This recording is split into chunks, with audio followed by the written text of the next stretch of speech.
have power over huge parts of the world. I would have power to make, by my action, if my action was such that if I'd done differently, then God would have created an entirely different world. You know, like Adam and Eve. If Adam had done differently, God wouldn't have even created the rest of the world. Then Adam, had enormous power for just the existence of Earth and the whole business. Well, I don't know if it's coherent to say, for example, that I have the power to do something such that if I were to do it, God would have decided never to create me. Okay, that, I think, winds up in logical incoherence.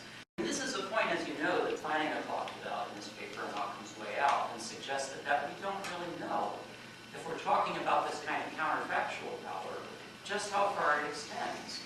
If you're a Molinist, you have to say, well, yeah, maybe there's something I could do, which is such that if I were to have done it, those ants never would have moved into this yard last Saturday.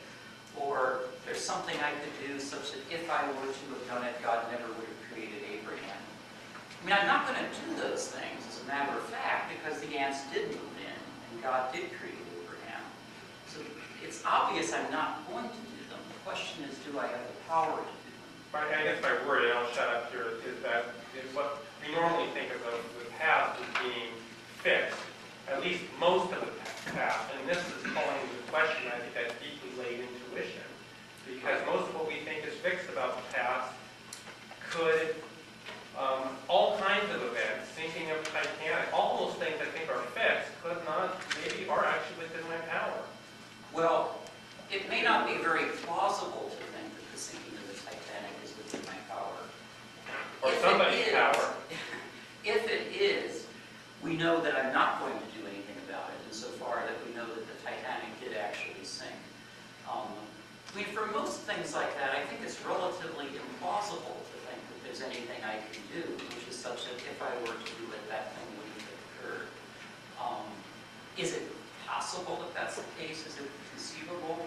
I mean, I think the Molinist just has to say yes there. Good. Anna? Yes, I wonder if we might want to consider all this from yet another angle, and that is the way in which exhaustive foreknowledge may even constrain God's freedom.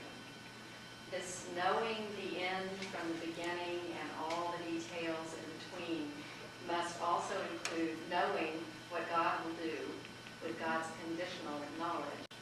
And then it cannot be otherwise because God's foreknowledge is infallible. So, is God free?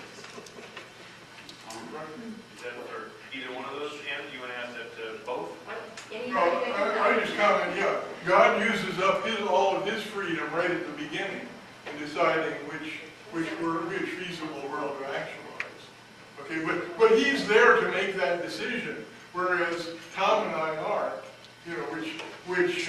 And yet, so the decision about which feasible world will get actualized is decided long before we have any say about it, which I think, God has his freedom in one big bang, but I don't see how we have any at all. Yeah, I mean, just to respond to that directly, what the Molinists say is that you have to recall that foreknowledge arrives on the scene after God has made his decisions concerning what he's going to do, which beings he's going to create, which situations he's going to put them in. So it's not as if foreknowledge could, restrict or limit his freedom. Okay, his freedom, his free actions occur logically prior to there being foreknowledge, and it's because of those actions that he has foreknowledge. Okay. Rick. Well, I've enjoyed this immensely. I particularly appreciate Tom having that. I think a lot of us have talked to audiences that are less than sympathetic to our views of Open Theism, so appreciate that. I'm just trying to explore the contours of Molinism because I don't understand it that fully, but I just wonder if attributing to God enormously superior power would guarantee the outcome and not necessarily require that God know in advance what's going to happen. If I were to play Roger Federer at tennis, he doesn't need to know anything about my game to guarantee the outcome. I mean, it's a foregone conclusion. So I'm not sure that control and knowledge are as necessarily connected as I heard you say. The other would be, it just seems to me on an intuitive level that there's one kind of skill when it comes to accomplishing goals that involve requires knowing just how things will unfold. I studied classical music for a long time and was never very good at it, just trying to play the notes as they were written.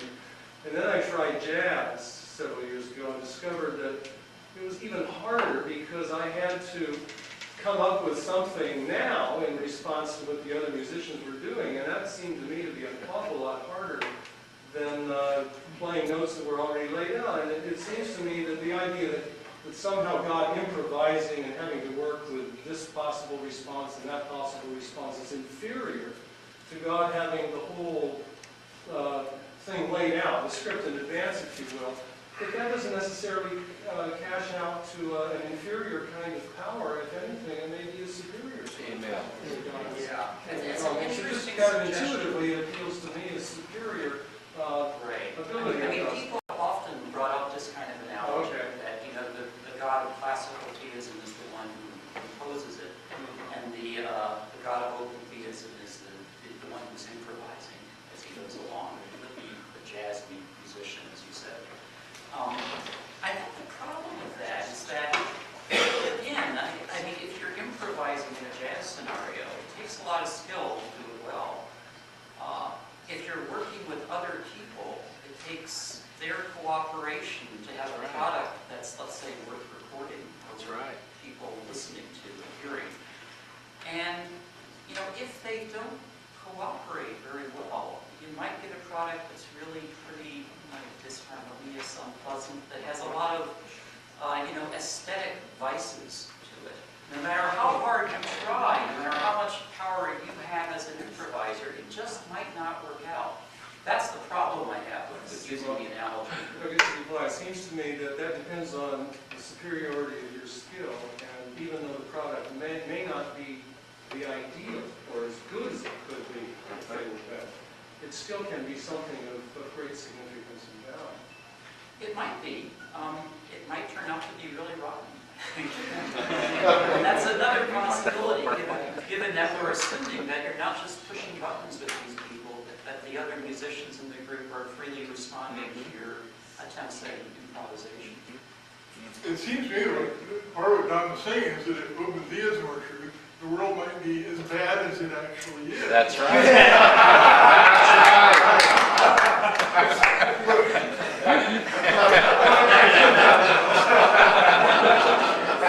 That's pretty good for all of us.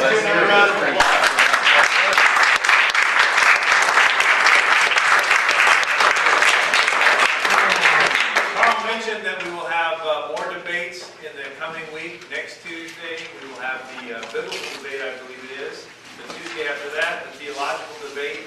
This Thursday, 2 days from now, Clark Kent will be lecturing in this building. And a week from that Thursday, whenever that date is, we will have Ken Miller, Anna Case Winters, and Carl Jefferson talking about intelligent design. We encourage you to come back and bring some. Talk now?